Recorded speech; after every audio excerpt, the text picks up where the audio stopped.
I came across this story about the Zoot Suit Riots, which was an early piece of Los Angeles history in the 40s. And the only time that I had ever encountered this piece of history was at the beginning of the movie American Me.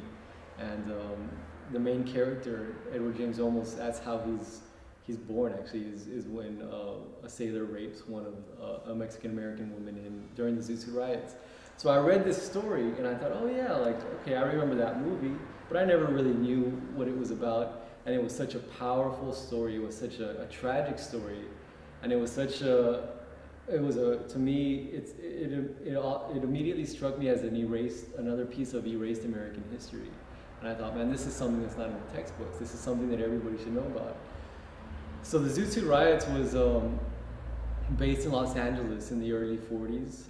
At the time, you know, Pearl Harbor was still fresh in the minds of America.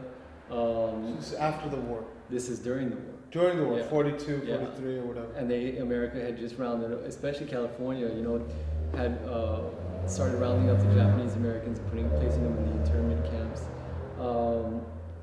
Well, there was actually a U.S. politician who said we should also be wary of the Mexican American because they come from a bloodthirsty, savage bloodline like from the Aztecs, and they may turn on us as well. We have to watch them.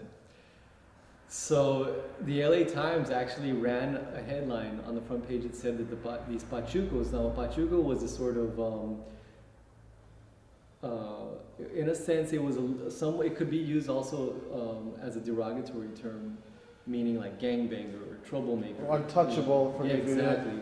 But you know, it was also something that meant great pride in oneself, in one's dress. Puchocos in the 50s were also like these Zoot Suitors, and the Zoot Suitors were Chicanos, Mexican Americans that mostly young males.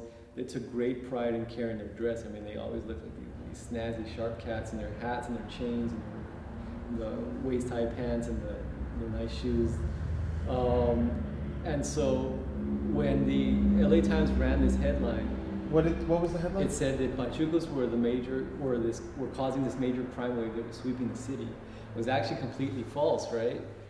So one night, I forget the actual date, but an American sailor staggered back to his armory, the barracks, and I believe these barracks were right there in Chavez Ravine, so right on the outside of downtown Los Angeles. And it's now the police station. And so that old armory is still there. He says he was jumped by a gang of Puchocos.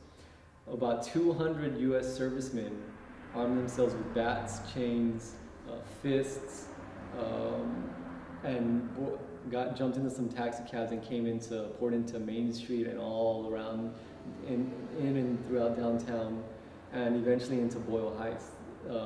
They leaked into.